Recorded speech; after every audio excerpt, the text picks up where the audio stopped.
오늘 51절에서 진실로 진실로 너희에게 이르노니 사람이 내 말을 지키면 영원히 죽음을 보지 아니하리라 라고 이렇게 하셨습니다. 진실로 진실로 너희에게 이르노니, 이게 아멘 아멘 에골레고라고 하는 그런 원어입니다만은 주님만이 쓰시는 그런 고유한 표현이고, 또 아주 귀한 말씀을 전하고 확정할 때 또 이렇게 주님께서 진실로 진실로 너희에게 이르노니라는 이런 말씀을 사용하십니다. 한 번 죽는 것은 모든 사람들이 다 정해져 있는 것입니다. 물론 주님 또 우리 죽음 보기 전에 또 재림하시면 또 우리가 즉시 영화롭게 되겠지만은 사람들은 주님 오시기 전까지는 다 누구든지 또 수명이 있고 또 생명을 정한 바 된 대로 살다가 또 떠나는 그런 여정 가운데 있습니다. 오늘 주님께서 여기에 영원히 죽음을 보지 아니한다. 사실 육체적 죽음은 누구라도 맞이합니다.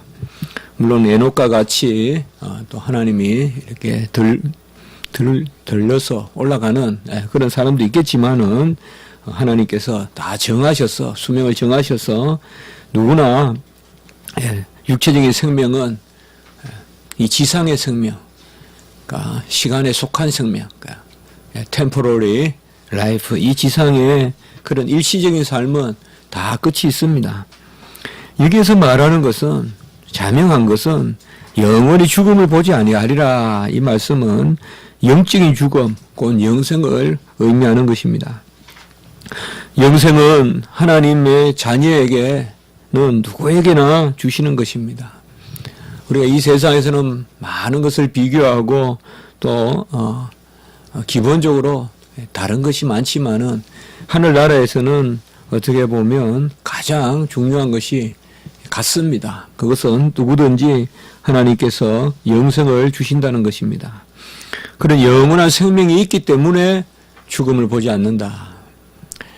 이러한 죽음은 바로 죄로 인한 사망이기 때문에 쏘는 것이요, 저주요, 또 고통이요, 환난이요, 핍박이요, 또 울음이 있는 것입니다. 그런 의미에서 죽음이고요. 사실 믿는 자든 믿지 않는 자든 죽음은 없죠. 어떻게 보면 계속 영속되죠. 왜요? 다 영혼의 존재이기 때문에 죽어서도 영혼이 지옥 가고 또 이후에 의인이나 악인이나 다 또 부활하거든요. 다 부활해서 그들도 육체를 취합니다.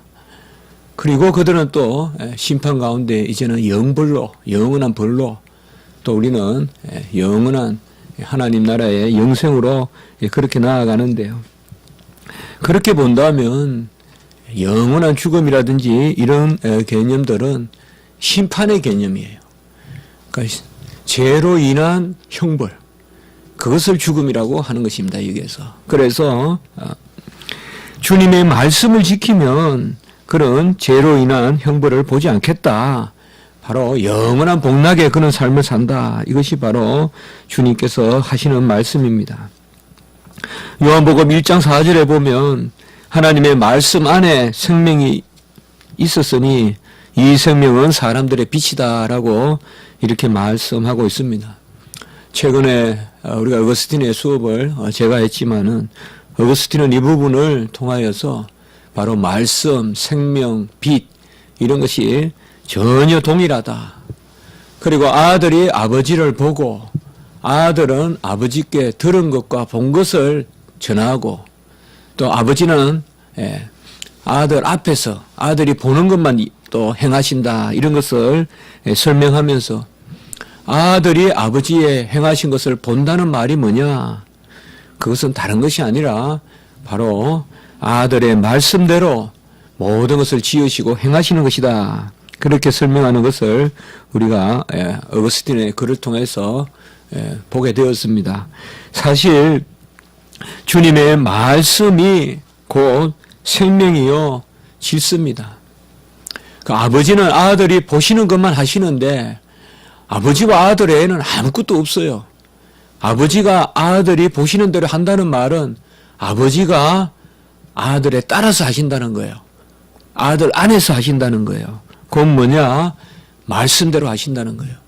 그래서 아버지와 아들이 함께 천지를 지으시고, 그리고 51절에 여기 내 말을 지키면 영원히 죽음을 보지 않는다. 이것은 구원의 역사도 삼위일체 하나님이 함께 이루시는 것을 말씀해 주고 있는 것입니다. 그래서 요한일서 1장 1절에 보면 생명의 말씀이다 라고 이렇게 분명히 말씀하고 있고, 그의 말을 듣는 자마다 영원한 생명을 얻게 된다는 것을 선포합니다. 그래서 요한일서 1장 2절에 보면 이 영원한 생명을 보았고, 오늘 여기 8장 51절 말씀과 조금 우리가 대조제도 여기를 보면 내 말을 지키면 영원히 죽음을 보지 아니하리라. 여기도 보지 아니하리라 하고, 요한일서 1장 2절에도 보면 영원히 생명을 보았고 이런 말을 씁니다. 그러니까 본다는 말이 뭘까요? 물론 원어는 요한일서 1장 2절과 오늘 이곳이 조금 다릅니다만은 의미는 통합니다. 이 본다는 말은 특별히 52절의 뒷부분에 가보면 죽음을 맛본다. 여기서는 또 맛본다 이렇게 쓰는데요. 본다, 맛본다 이런 것들이 다 무엇이냐? 심판의 개념이고요. 사실 심판이 우리에게는 은혜입니다. 우리에게는요. 그래서 우리에게는 가장 큰 은혜의 순간이 그들에게는 가장 큰 심판의 순간인데, 우리는 가장 큰 은혜를 보고 은혜를 맛보고 그들은 가장 큰 형벌, 바로 죽음을 맛본다라고 이렇게 말하고 있는 것입니다. 사실 하나님이 말씀하신다는 것은 전인격적으로 우리에게 들어오신다는 것입니다. 우리가 이 세상의 삶을 살아갈 때도 이미 구원받은 자에게는 이런 말씀의 역사가 있어서 하나님의 놀라운 은총의 이끄심이 있습니다. 우리가 조금만 하나님 앞에 마음을 기울이면 하나님께서 우리에게 음성을 들려주셔서 우리를 감화시키시고 감동시키시고 또 그의 빛으로 조명하사 온전히 이끄시기 때문에 이 땅에서도 말씀 가운데 행하고, 그리고 또 그 말씀이 생명이므로 영원한 생명으로 이끌려지는 것입니다. 사실 말씀을 맡았다는 것이 얼마나 귀합니까? 말씀은 막을 수도 없고 말씀은 보이지 않지만은 우리 안에 생명으로 역사하는 것입니다. 오늘 여기에 보면 내 말을 지키면 우리 1절에 보면 내 말을 지키면, 여기 말도 로고스인데요. 바로 이 주님의 말을 지킨다. 이게 뭘까요? 첫 번째는 바로 말씀을 받으라, 들으라는 거죠. 말씀을 들으라. 사실 이스라엘 백성들은 오늘 마지막 절에 보면 주님의 말씀을 듣지 않고 돌을 들어서 치려고 했습니다. 사실 가장 듣기 싫고 또 담기 싫은 게 하나님의 말씀이라고도 할 수가 있습니다. 사람들이 궁극적으로 주의 백성들을 왜 대적할까요? 우리가 살아갈 때는 주의 백성들이 제대로 살지 않아서, 또 우리가 믿는 사람이 본을 보이지 못해서 그럴 수도 있겠지만은 궁극적으로 믿지 않는 사람들은 말씀을 대적합니다. 우리가 복음을 전할 때 가장 민감해지고, 말씀을 전할 때 까다로워지고, 대들고, 또 전투하려고 하고 싸우려고 하고 그렇습니다. 윤리적인 것은 오히려 윤리적인 것으로 접근하면 그것은 하합이요. 문화적으로 접근하면 그것은 어저중간한 것입니다. 사실상 복음을 전할 때는 영적인 전쟁입니다. 복음을 전하는 것을 그저 정의대로 편의대로 그저 좋은 게 좋은 대로 전할 수가 없습니다. 그러니 듣든지 아니 듣든지 때를 얻든지 못 얻든지 그냥 전하라라고 이야기했고, 구원의 우리가 과정에서도 이 소명, 일반 소명이라고도 하는데요. 말씀을 전하는 것을 구원 과정에서 아주 중요하게 다룹니다. 그것은 바로 말씀을 전한다는 것이 얼마나 영적인 사업이냐 이것을 보여주는 거예요. 그러니까 말씀 선포는 문화적인 것, 윤리적인 것은 구원의 질서에 직접 들어가지 않습니다. 그러나 소명은 바로 말씀을 전하여 말씀이 떨어지는 그것을 우리가 외적 소명이라고도 하고 일반 소명이라도 하고 하는데요. 그런 소명은 구원의 질서에 들어갑니다. 그래서 바로 우리가 구원받는 첫 번째 과정이 뭐냐 하면 말씀을 전하는 것이고 그리고 말씀을 듣는 것이거든요. 이게 소명이거든요. 세상의 소명은 직업과 관계되지만 신학적 소명은 또 구원의 소명은 바로 하나님의 영생과 관계되거든요. 그러니까 말을 듣고 전하는 것 이것이 무엇보다도 배척을 받는 그런 일입니다. 칼빈은 이렇게 이 부분을 주석의 한 부분을 제가 보았습니다. 그들은 진실을 들으려는 귀는 없고 사람을 치려는 손만 있다. 이렇게 주석을 했어요. 진실을 들으려는 귀는 없고 사람을 치려는 손만 있다. 차분히 말씀을 듣고 이 말씀을 듣는 것은 우리가 대언자인 목회자를 통해서도 또 교사를 통해서도 말씀을 듣지만은 평소에 성경을 가까이 두고 또 이러면 계속 내 마음이 이제 부드럽게 되지 않겠어요? 성경 앞에 서면 우리가 겸손해지고 또 참게 되고 또 혈기를 죽이게 되고 이성을 끄게 되고 이러게 되니까 우리 마음이 부드러워지는데 그렇지 않고 이제 말씀을 대적하는 사람들은 귀는 닫아놓고 손만 움직이려 한다 이 말이에요. 무슨 말을 해도 안 듣고 그냥 손으로 치려고 한다. 두 번째는 바로 이러한 말씀을 지키라. 이 말은 두 번째는 말씀을 올바로 이해하는 이해에 이르라. 영적 이해에 이르러야 된다. 말씀을 의문으로 받지 않는다. 오늘 52절의 말씀에 보면 얼마나 이 유대인들이 어리석습니까? 영원히 죽음을 보지 아니하리라 하니까 이것을 육체적으로만 이해해서 어떻게 아브라함과 선지자도 죽었거늘 죽음을 맛보지 아니하리라 하느냐. 얼마나 유치합니까? 영적인 이해가 전혀 안 되고 있잖아요. 영생을 말씀하시는데 육체적인 생명을 지금 이야기하고 있잖아요. 이게 이 당시의 영적인 수준이었어요. 바리새인인 니고데모가 밤에 찾아와서 거듭남의 비밀을 주님께 묻고 주님이 거듭난다고 하니까 어찌 모태에 들어가서 다시 나오리요. 이런 아주 의문을 한단 말이에요. 어리석은 질문을 던진단 말이에요. 이렇게 무식한 거예요. 영적으로 다쳐버리는 거예요. 이해가 없는 거예요. 우리 교회에서 예배 드리는 분들은 내가 지식이 있다 없다 해도 벌써 생명이다 이러면 영생인 줄 알고 영원한 생명인 줄 알잖아요.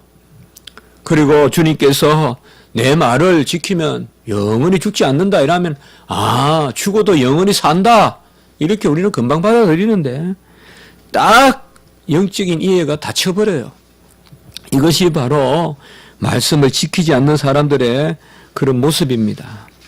우리는 말씀의 장성한 분량에 이르도록 하나님 앞에 기도해야 되고 이것은 어떻게 보면 단순히 이성적인 이해는 아닙니다. 이성적으로 말한다면 우리가 더 많이 성경을 막 공부하듯이 하고 또 막 당일치기 하듯이 많이 읽고 이런 사람이 더 성경을 많이 안다고도 하겠지만 간혹은 하나님이 또 그렇게도 우리를 성경을 가까이 하게도 하시겠지만 한 방법으로 쓰시게 하겠지만은 궁극적으로는 영적 이해에 부요함에 이뤄야 된다. 계속 그렇게 이야기해요. 이들이 지금 아브라함의 후손이라 그러고 아브라함의 후손이라고 지금 자처하잖아요. 계속 우리가 새벽 예배 때 지금 8장에 보면 그들이 우리가 아브라함의 자손이다. 아브라함의 자손이다. 그래서 아브라함의 자손이라서 우리는 자유하다. 그러니까 진리가 너희를 자유롭게 한다. 주님께서 말씀하죠. 너희들이 아브라함 씨에서 났기 때문에 자유로운 게 아니라 하나님의 말씀이 있기 때문에 자유롭다. 그렇게 말씀하시는데요. 여기서도 보면 우리가 조상 아브라함에게서 났는데, 근데 아브라함도 죽었는데 어찌 너는 죽지 않는다 이야기하느냐. 이렇게 무지함을 드러냅니다. 갈라디아서에서 보면 뭐라고 했습니까? 아브라함에게서 난 씨가 다 씨가 아니요, 오직 이삭에게서 난 자라야 씨다. 이런 것은 바로 영적인 질서잖아요. 육체적으로 말하면 이스마엘이 더 장자잖아요. 그러면 이들의 지금 지식 수준은 뭐냐? 이거 자기 모순이잖아요. 이들이 육체적으로만 이렇게 이해한다 그러면, 육체적인 죽음만 죽음이라면, 육체적인 생명만을 또 생명으로 여긴다면 바로 그들에게 진정한 아브라함의 후손은, 첫 번째 후손은 이삭이 아니라 이스마엘이잖아요. 성경은 분명히 이스마엘이 있지만은 이삭의 계보로 가잖아요. 이런 것은 다 영적인 이해란 말이에요. 하나님이 주시는 언약적 이해란 말이에요. 그런 것을 분명히 성경은 말하고 있음에도 불구하고 아브라함과 이삭과 야곱의 후손이다라고 말한 게 뭐예요? 언약의 계보잖아요.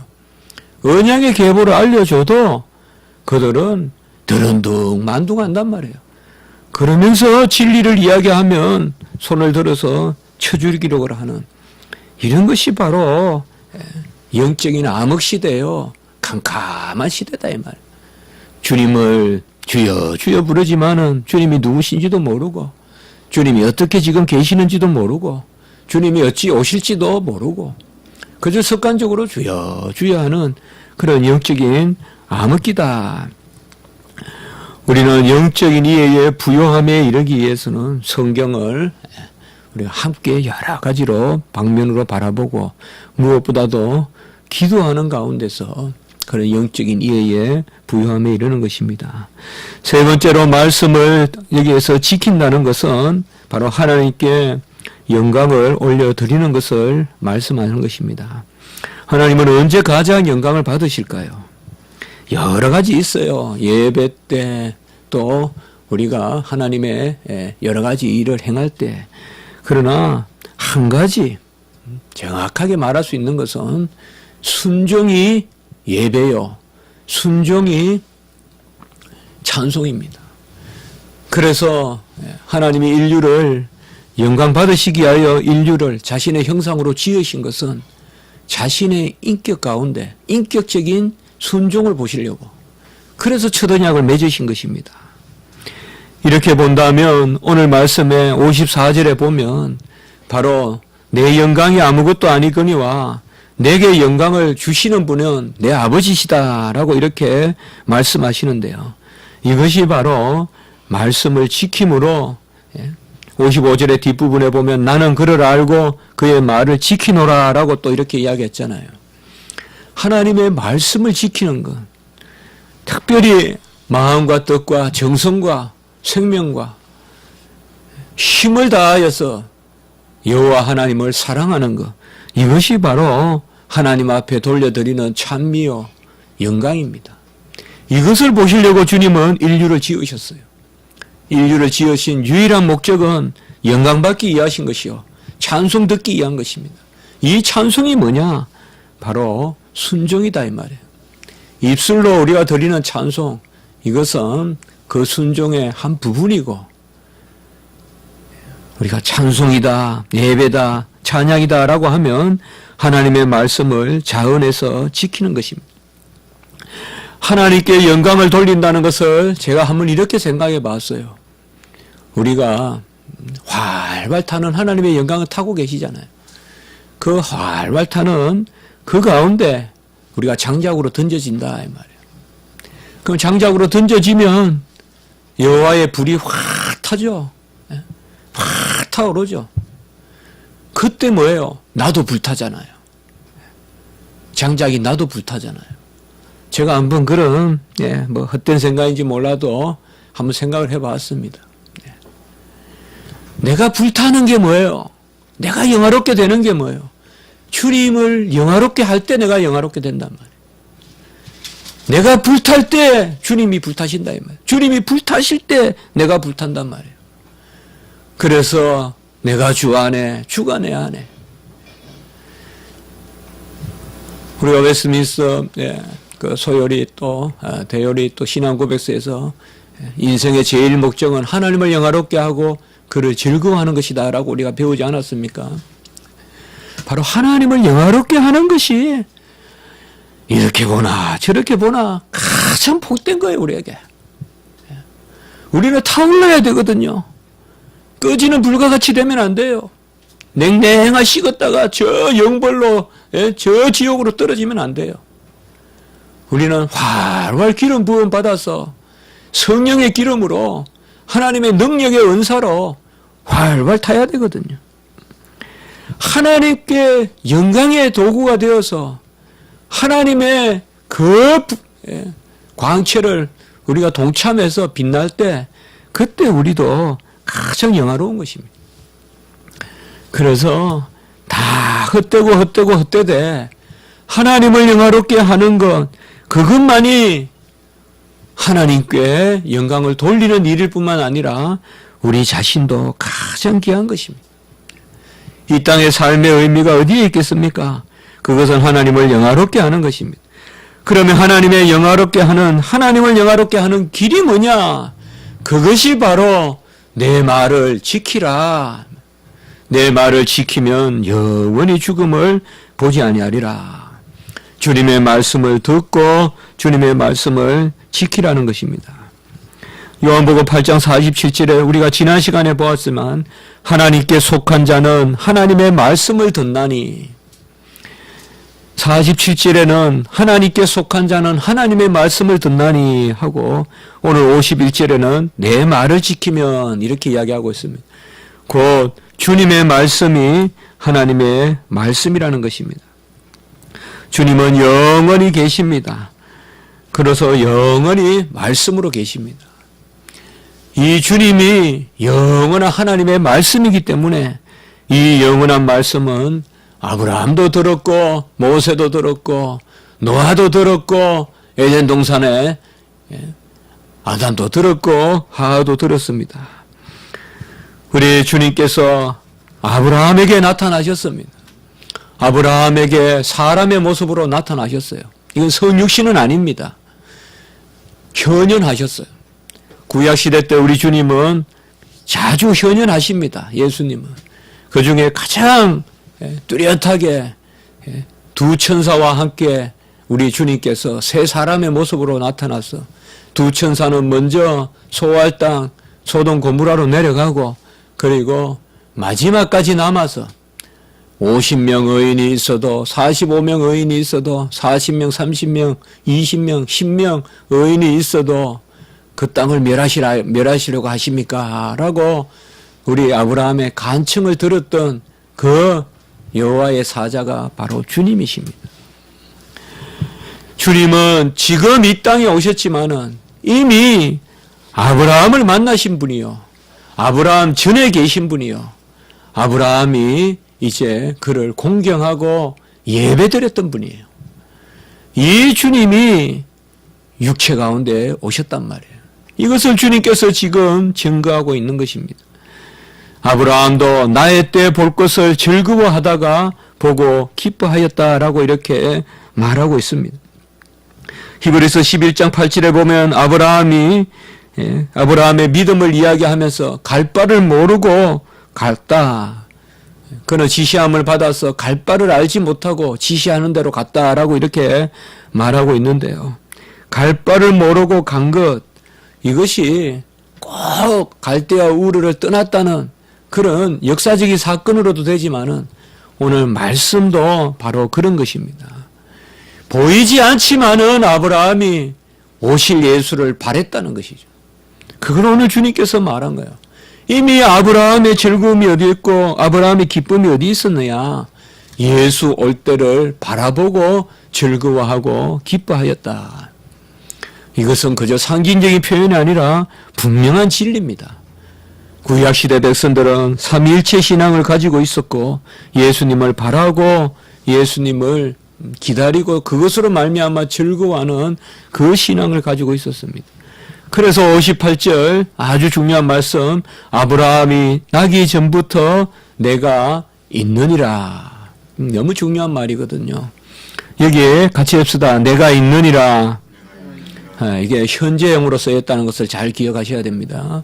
아브라함이 나기 전에 내가 있었다라고 하지 않고 내가 있느니라.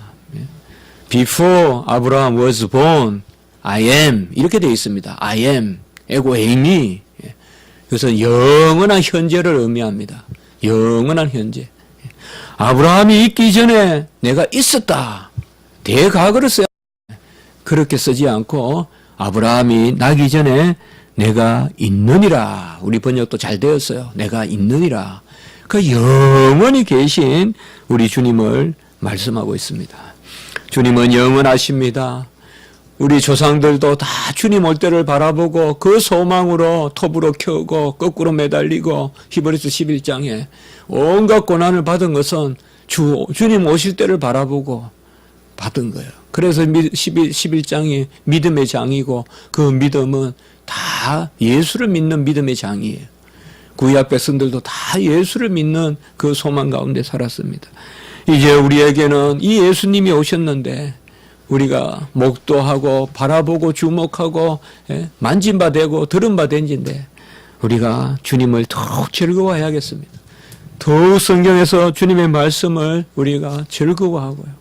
자꾸 성경 읽고 또 읽고 정말 성경 못 읽게 되면 어떡할 겁니까? 우리가 건강 잃어서 성경 못 읽으면 어떡할 거예요? 어디 잡혀서 어디 갇혀서 성경 못 읽으면 어떡할 거예요? 우리가 자유로울 때 자꾸 성경 읽고 성경을 편안하게 자꾸 읽으면 하나님이 우리를 변화시키는 내 말을 지키면 영원히 죽음을 보지 아니하리라. 기도드리겠습니다. 하나님 아버지, 이 새벽에 귀한 말씀을 저희들에게 전해주심을 감사합니다. 아브라함도 아버지 아직 육신의 주님을 친히 바라보지 아니하고 이미 아버지여 그거에 오실 것을 그러나 그의 믿음 가운데서 바라고 즐거워했다고 했습니다. 아브라함의 즐거움이 이러할진데 우리의 즐거움은 얼마나 더 커야겠습니까? 우리가 주님 오신 것을 바라보고 목도하고 그를 만지고 주목하고 친히 듣는 그런 신앙이 되게 해주시고 여호와의 말씀을 날마다 묵상하며 생명의 말씀을 우리가 날마다 새기고 즐거워하는 저희들이 되게 주시옵소서. 우리 교회는 하나님의 말씀이 아버지여 생수의 강과 같이 흐르게 도와주시고 하나님 주권적으로 역사하여 주셔서 모든 성도들이 장성한 믿음의 분량에 이르고 지혜와 지식의 부요함에 이르는 그런 역사가 나타나게 주여 도와 주시옵소서. 오늘 한날도 역사하여 주시고 시간 주님 앞에 나아갈 때 함께 하시며 모든 성도님들 보살피고 보호하시고 이 겨울에 하나님 안위해 주시고 오가는 길을 붙드시고 또 오늘 한날 하나님 앞에 오직 영광을 돌리는 그런 영광과 예배의 존재들이 되게 하시고 무엇보다 주님 안에서 귀하게 평강을 누리고 안식을 누리는 이 한날이 되게 해 주시옵소서. 감사하고 예수님의 이름으로 기도드리옵나이다.